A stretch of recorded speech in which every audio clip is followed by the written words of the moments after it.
22nd December 2025, a mob of thousands gathered upon Diphu, the headquarters of the Karbi Anglong Autonomous Council in Assam, and they don't just target government offices.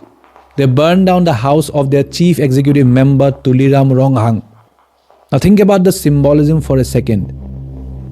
The Karbi Anglong Autonomous Council was supposed to protect the Karbi people, and the CEM was the head of the council, and yet his house was burning. And by the time the smoke cleared, 2 people were dead. Linas Timung, a local youth who was killed in the firing of the police, and Suraj Dey, a shopkeeper who was burned alive in his shop.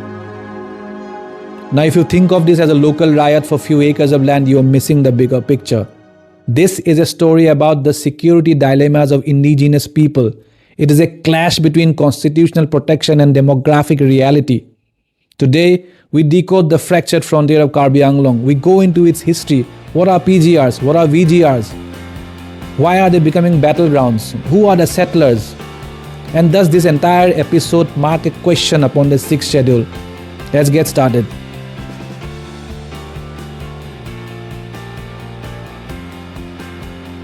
To understand the rage in the streets of Diphu, we need to go back to the beginning.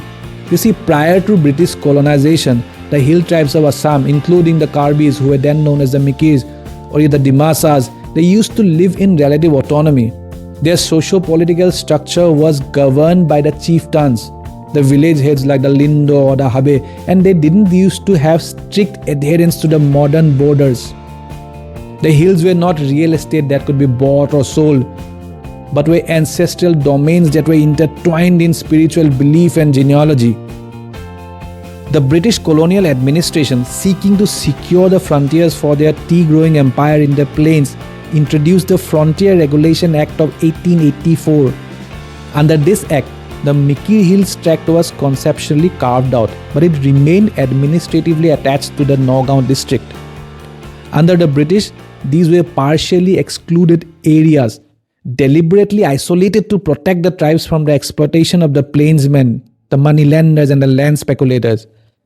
This segregation was later formalized under the Government of India Act 1935, and it meant that the laws passed by the provincial legislatures did not automatically apply to the hills unless they were specifically extended by a governor.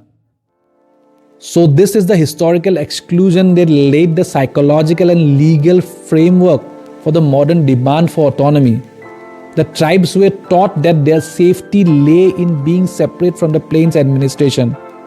In 1940, 3 Karbi leaders led by Samson Singh Ingti, Khorsing Terang and Sangbe submitted a memorandum to the British Governor of Assam, Sir Robert Neil Reed.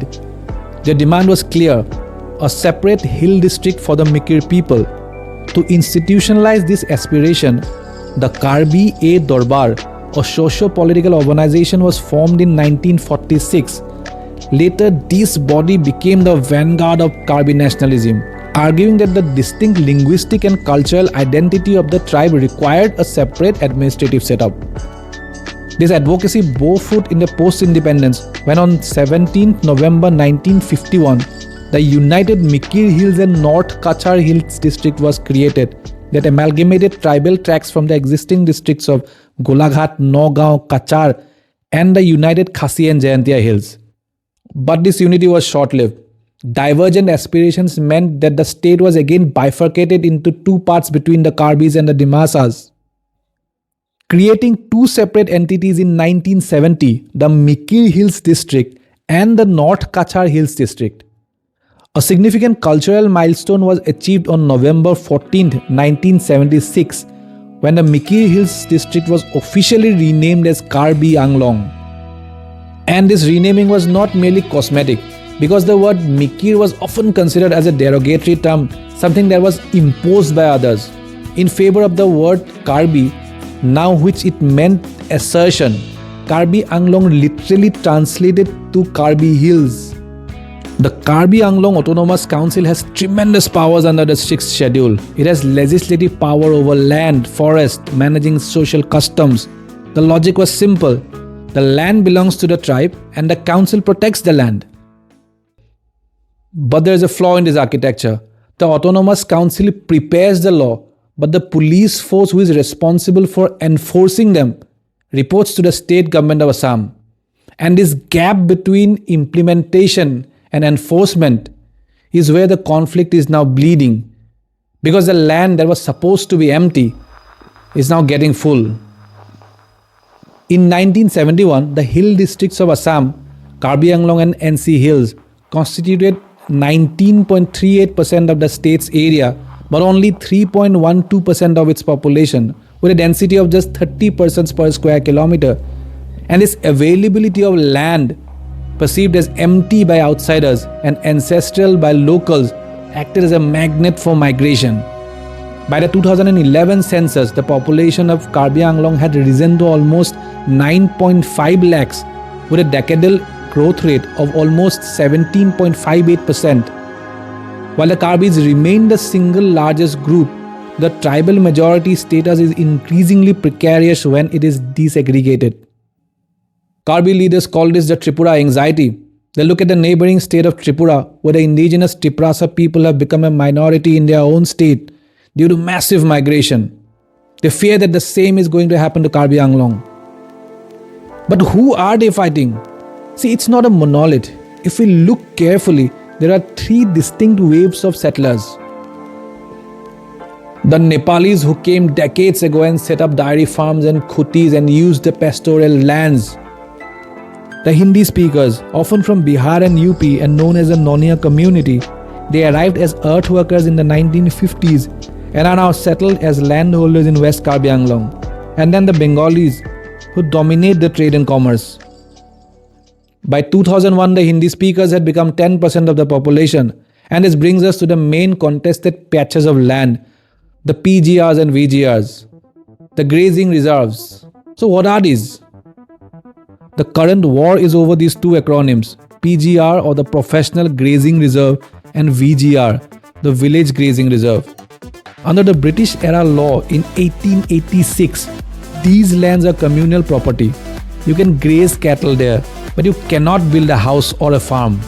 Technically, anyone living in a PGR or a VGR is an encroacher. Historically, these were tax-paying Nepali dairy farmers. Now, under the Rule 95A of the ALRR, the government or the Autonomous Council in 6 scheduled areas has the power to de-reserve these lands for settlement, but only under specific conditions and procedures. And until de-reservation occurs, any occupation, either residential or agricultural purposes, is technically encroachment. Now here's the complexity. In areas like Khairani, thousands of acres of grazing lands like this have been occupied by Hindi-speaking and Bengali settlers for decades. They are arguing from their point of view that for 40-50 years they have been paying fines. So the government knows that they are here. So how can they be illegal? And from the Karbi students and the Karbi organization's point of view, it is very simple. They are saying that this is 6th scheduled land and this belongs to tribals, period. There cannot be anyone non-tribal who can be settled in these lands. Then when the Assam government introduced Mission Vasundhara, a scheme to give land titles, the mission said that if you were here before the 1st of January 2011, you might be eligible for settlement, and this created a massive legal collision and confusion. While the indigenous groups argued that a general state scheme cannot override the constitutional protection of the 6th schedule, the settlers believed that this scheme offered them a chance to be legalized. So how did this legal confusion and chaos morph into something so violent? In January 2024, a group called the RNSS, an organization representing the Hindi-speaking settlers of Karbi Anglong, met the President of India. And they didn't just ask for land rights. They reportedly asked for a formation of a satellite council within Karbi Anglong. And for the Karbi people, this was a red line. They could not imagine that a separate satellite council can be formed and granted within the protected areas of the 6th schedule. So protests started mounting. In February 2024, the council finally issued eviction notices to 2,000 families, but the settlers went to Guwahati High Court and got a stay order. Now here's the administrative failure that caused the riots. The High Court asked the council to file an affidavit proving the land status. For nearly 2 years, the council failed to file it. They claimed they couldn't find the colonial notification. To the Karbi protesters, this looked like a conspiracy, and they thought that the government was trying to protect the settlers. Frustrated Karbi groups started a fast unto death in December 2025, and when the police tried to forcibly move the hunger strikers, rumors spread that they were arrested. Now that was the spark. The mob retaliated by burning the CEM's house, and the violence spiraled into a clash with settlers. The fires have been doused and a peace deal was signed on December 26th. The council has promised to finally file the affidavit and fence off the empty land. But this conflict signals a dangerous shift. Because previous conflicts in Karbi Anglong was among the indigenous people. In 2004-2005, there were conflicts between Karbis and Kukis, Karbis and Dimasas. But this time it's different. This time it is between the indigenous and the settlers. It is about the protection and the identity of the 6th schedule. The BJP-led double-engine government is now trapped. The upcoming ruling from the courts will decide the fate. But for the government, the battle has just begun. What do you think of it? Please let me know in the comments.